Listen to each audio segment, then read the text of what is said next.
চট্টগ্রাম বন্দরে একের পর এক ভিড়ের জ্বালানি বোঝাই জাহাজ। এছাড়া মার্চ ও এপ্রিল মাসের জন্য প্রয়োজনীয় পরিশোধিত জ্বালানি তেল আমদানির ঋণপত্র খোলার কাজও শেষ হয়েছে। চট্টগ্রাম বন্দর কর্তৃপক্ষ জানিয়েছে, বর্তমানে বাংলাদেশ পেট্রোলিয়াম কর্পোরেশনের কাছে পর্যাপ্ত জ্বালানি মজুত রয়েছে, ফলে জ্বালানি সংকটের আশঙ্কা নেই। চট্টগ্রাম থেকে মৃন্ময় বিশ্বাসের প্রতিবেদন। কাতার থেকে এলএনজি চতুর্থ চালান নিয়ে চট্টগ্রাম বন্দরে ফিরেছে একটি জাহাজ। এছাড়া বন্দরে পৌঁছেছে মালয়েশিয়া থেকে এলপিজিবাহী আরেকটি জাহাজ।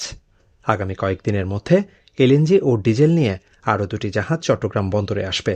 এ পর্যন্ত বিভিন্ন ধরনের জ্বালানি নিয়ে মোট 18টি জাহাজ চট্টগ্রাম বন্দরে এসেছে।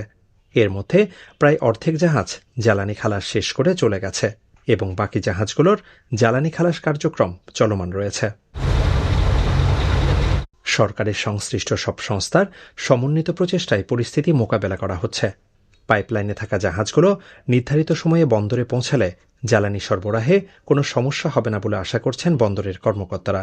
হরমুজ থেকে আমাদের বাংলাদেশের জাহাজগুলো কোনো ধরনের বাধা ছাড়াই আসবে বলে আমরা আশ্বাস পেয়েছি। সেই আশ্বাসের প্রেক্ষিতে আমরা ধারণা করছি যে বাংলাদেশের এই মুহূর্তে যে অবস্থা আছে, আমরা যদি সকলে মিলে সামগ্রিকভাবে একটু সহযোগিতা করি এবং নিজেদের ভিতরে সমন্বয় করি, আমাদের জ্বালানি সংকট হওয়ার কোনো সম্ভাবনা এই মুহূর্তে আমরা দেখছি না।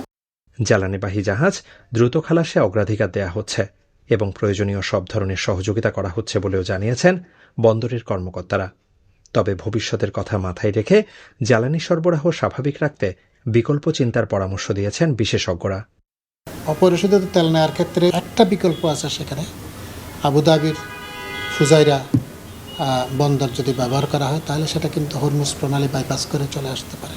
আর পরিশোধিত তেলের ক্ষেত্রে মালয়েশিয়া, সিঙ্গাপুর, ইন্দোনেশিয়া, চায়না এ সমস্ত দেশ থেকে কিন্তু আনতে পারে এবং সেটার বিকল্প কিন্তু এখন থেকেই কার্যকরী ব্যবস্থা নেওয়া উচিত।